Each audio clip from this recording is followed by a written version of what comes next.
Hoy en Marcados por la Unción estaremos hablando de Jose Ayodele Babalola. Nació el 25 de abril de 1904 en Ado-Owa, Kawara, Nigeria, en una familia anglicana. Su padre era líder de la iglesia local. Desde su nacimiento, Babalola fue diferente. Según testimonio de su madre, durante el parto se sintió una presencia sobrenatural y el niño no lloró por varios días, lo que alarmó a la familia, pero más adelante lo relacionarían con su llamado divino. Babalola creció en un ambiente cristiano, aunque en una comunidad donde también existía una fuerte influencia de religiones tradicionales yoruba. A pesar de tener una niñez normal, su destino espiritual estaba marcado. Desde temprano recibió educación básica y luego se formó como herrero y operador de apisonadora. Llamamiento sobrenatural. El llamado al ministerio de Babalola no fue convencional. En octubre de 1928, mientras trabajaba como operador de vapor para el Departamento de Obras Públicas del gobierno colonial británico en Akure, tuvo una experiencia sobrenatural que cambió su vida para siempre. Ese mismo día, la planadora que manejaba se detuvo misteriosamente a pesar de no tener falla. Los ingenieros no pudieron ponerla en marcha. Entonces escuchó una voz como de sonido de muchas aguas que lo llamó 3 veces, advirtiéndole: si rechazas este llamado, morirás. Inicialmente resistió, pero tras una semana de angustia aceptó la misión divina. Esa noche un ángel del Señor le apareció y lo llevó espiritualmente a una montaña donde se le mostró el futuro de Nigeria y su papel en un avivamiento que sacudiría a la nación. Posteriormente se retiró durante varios días al monte Okeoye en Ilesa para orar y ayunar. Tras esa experiencia recibió instrucciones de ayunar 6 días y orar 120 veces. Durante ese tiempo, un ángel lo visitó en su habitación, iluminando todo con una luz celestial. El ángel le dijo que Jesús lo enviaría a predicar en varias ciudades. Así que comenzó su preparación espiritual, marcada por revelaciones, ayunos intensos y encuentros angelicales y poder espiritual. Según el testimonio del propio Babalola, una voz como de trueno me habló mientras estaba en el trabajo y me ordenó que dejara todo y me preparara para una gran misión. Un segundo mensaje lo instó a ayunar 7 días. Al final se le apareció una figura radiante, vestida idéntica como Jesucristo, quien le entregó una campana de oración para ahuyentar demonios y una botella de agua de vida para sanar enfermos. Restricciones divinas. El ángel le prohibió usar sombrero y le ordenó cubrirse con hojas de palmera y pintura de carbón durante su primera predicación, lo que provocó que lo confundieran con un loco. Ministerio y avivamiento. En octubre de 1928 entró a su pueblo natal cubierto de palmas y carbón, predicando un juicio inminente. Fue arrestado por alterar la paz, pero liberado por falta de prueba. Días después estalló una epidemia de viruela. Los enfermos sanaron tras su oración, validando su autoridad. Su padre, líder anglicano, permitió que usara la iglesia local para reuniones de oración, donde realizó más sanidades. En 1929 se unió a la iglesia Tabernáculo de Fe. Esta iglesia pentecostal con raíces en los Estados Unidos fue bautizado en la Laguna del Lago. Su ministerio comenzó oficialmente en 1930, pero cobró fama nacional e internacional tras el gran avivamiento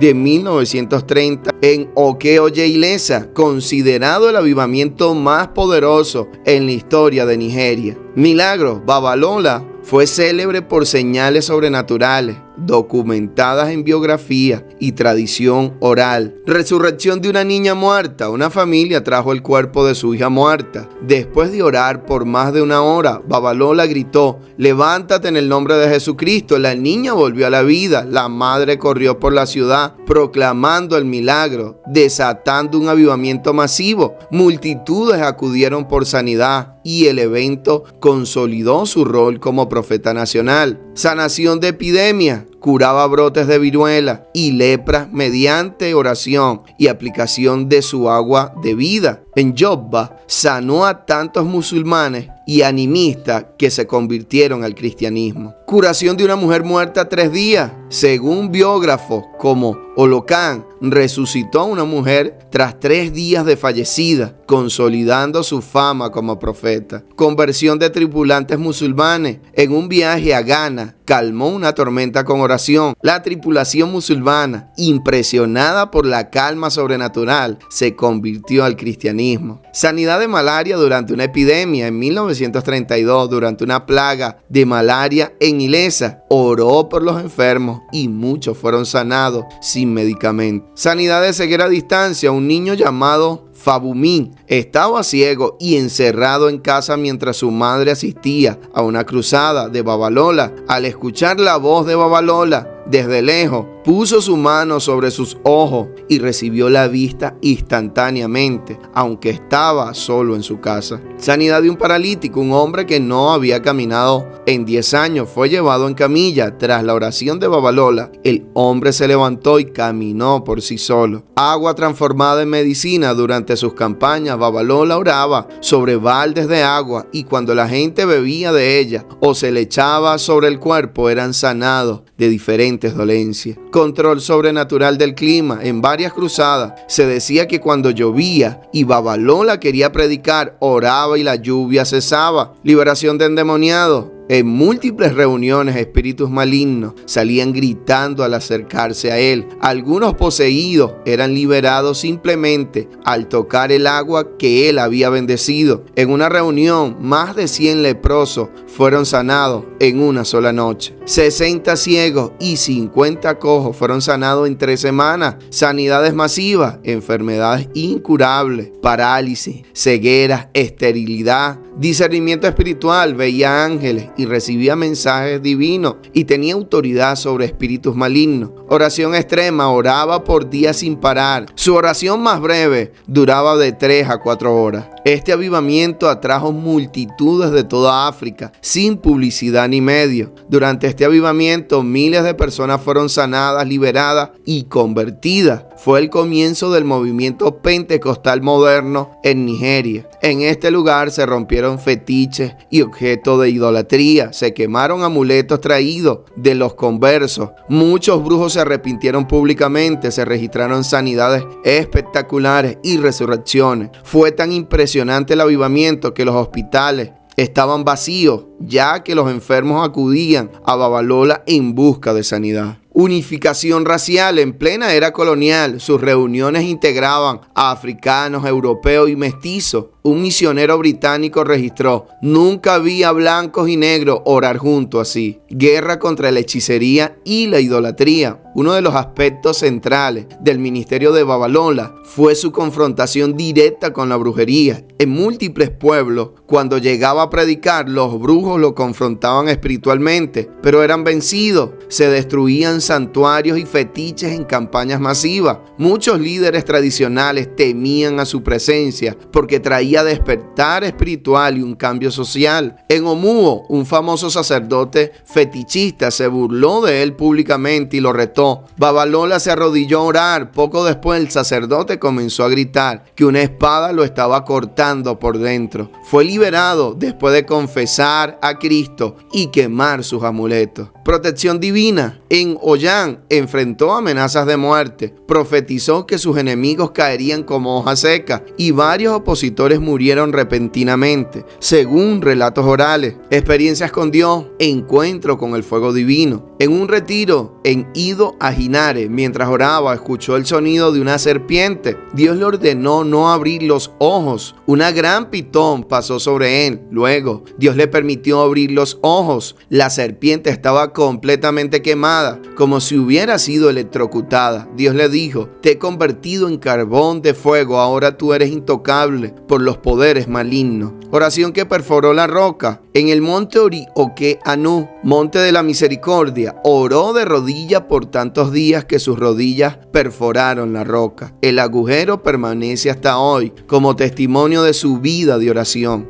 Revelaciones en la montaña sagrada. Pasaba semanas en ayuno en Hippo Arekeji, donde recibía visiones detalladas sobre las doctrinas de la futura Iglesia Apostólica de Cristo, como la prohibición de medicinas occidentales y la poligamia. Ángeles le dictaban salmos para usarlos como armas espirituales. Su recitación del Salmo 91 curaba enfermos. Un ángel le dio un ñame gigante, simbolizando que Dios alimentaría el mundo a través de él. Tras comerlo, recibió poder para liberar endemoniados. Vida de oración. Joseph Babalola era conocido por su vida intensa de oración. Podía pasar de 3 a 7 días en oración continua y ayuno sin comida ni agua. Ayunaba por 40 días y noches, a veces más de una vez al año. Dormía poco y solía retirarse a montes como Oke-Oye y Okeanú para encuentros con Dios. Tenía el don de discernimiento de espíritu y sueños proféticos muy exactos. Se decía que su presencia llevaba convicción espiritual aún sin predicar. Cuando oraba, su voz resonaba como trueno, cuando oraba en el espíritu. Muertes y últimas palabras. Murió el 26 de julio de 1959 a los 55 años, tal como había profetizado 2 años antes. Dijo que serviría a Dios por 30 años exactos, desde su bautismo en 1929 hasta su muerte. Murió pacíficamente, luego de decirle a sus compañeros de ministerio que su trabajo había terminado. No se reportó enfermedad grave antes de su muerte. Fue enterrado en Efon Alaye, donde su ministerio tuvo gran impacto, donde miles peregrinan hasta hoy. Legado: avivamiento pentecostal nigeriano. Se le reconoce como el padre del pentecostalismo moderno en Nigeria. Iglesia Apostólica de Cristo hasta hoy sigue siendo una de las denominaciones cristianas más grandes de Nigeria y África Occidental. Modelo de santidad y poder. Su vida es modelo de consagración, oración, fe, autoridad espiritual y milagros. Montes de oración, sitios como Oke-Oye siguen siendo lugares de peregrinaje espiritual donde creyentes oran por avivamiento. Impacto multigeneracional. Pastores, evangelistas, profetas actuales en Nigeria y África testifican haber sido inspirados por su vida. Iglesia Apostólica de Cristo superó 500,000 miembros en 1990 con 26 escuelas y seminarios. Actualmente tiene presencia en África Occidental, Europa y Estados Unidos, como en Houston. Joseph Ayo Babalola University, universidad privada fundada por la Iglesia Apostólica de Cristo en su honor. En 1941, tras una ruptura doctrinal en la Iglesia Apostólica Británica, donde junto a otros líderes de la Iglesia Apostólica de Cristo, se convirtió en una de las iglesias pentecostal más grandes de África, con millones de miembros. Se construyó un centro de retiro en Akeji Arakeji, donde recibió su llamado en 1928. Centros de peregrinación, su tumba en Efon Alaye y Babalola, centro de retiro, reciben 50,000 peregrinos anuales, muchos reportando sanidades. Documental Ayipada del 2019, testimonios actuales de endemoniados liberados en sus vigilias, incluido un hombre que recuperó la vista tras tocar sus campanas. División eclesiástica. La ruptura entre Tabernáculo de Fe y la Iglesia Apostólica generó división que afectó al cuerpo de Cristo. Persecución. Fue arrestado varias veces por las autoridades coloniales debido a su confrontación con la idolatría tradicional. Conflictos con líderes europeos. A veces fue visto como demasiado radical o no conforme con las estructuras ordenadas del cristianismo occidental. Expulsión de la iglesia anglicana por promover visiones, lengua y oración intensa. Rechazo de su pueblo. Fue golpeado y humillado por advertirle del juicio divino. Predicciones de desviaciones doctrinales. Antes de morir profetizó que la Iglesia Apostólica de Cristo cambiaría sus doctrinas tras su partida. Conclusión: Joseph Ayodele Babalola no fue simplemente un predicador nigeriano, sino un apóstol de fuego, un instrumento elegido por Dios para llevar avivamiento a su generación. Su vida de oración intensa, su fe inquebrantable, su dominio espiritual sobre demonios y enfermedades y su humildad lo convirtieron en uno de los generales más poderosos de Dios en África. Su vida desafía a esta generación a volver al altar, al ayuno, a la obediencia radical. No fue perfecto, pero fue consumido por el celo de Dios. Su legado sigue ardiendo en cada creyente que anhela un avivamiento real. Espero que estas historias de avivamiento sean de inspiración para ti. Que Dios obre en tu vida, que te inspire a buscarlo, a llenarte de Él, porque Dios sigue siendo el mismo. Dios no ha cambiado, no varía, sigue teniendo poder, sigue sanando, sigue haciendo milagros, sigue salvando a los perdidos. Así que es mi deseo y mi oración que tú seas impactada, o tú que me escuchas, hombre, seas impactado por el poder del Espíritu Santo, que hayan cambios profundos en tu vida. Y lo más que deseo es que haya un avivamiento en estos tiempos, que Dios traiga un despertar espiritual sin precedente en estos últimos tiempos. Recuerda compartir este contenido con alguien más y no olvides, por favor, apoyarnos suscribiéndote a nuestro canal. Dios te bendiga.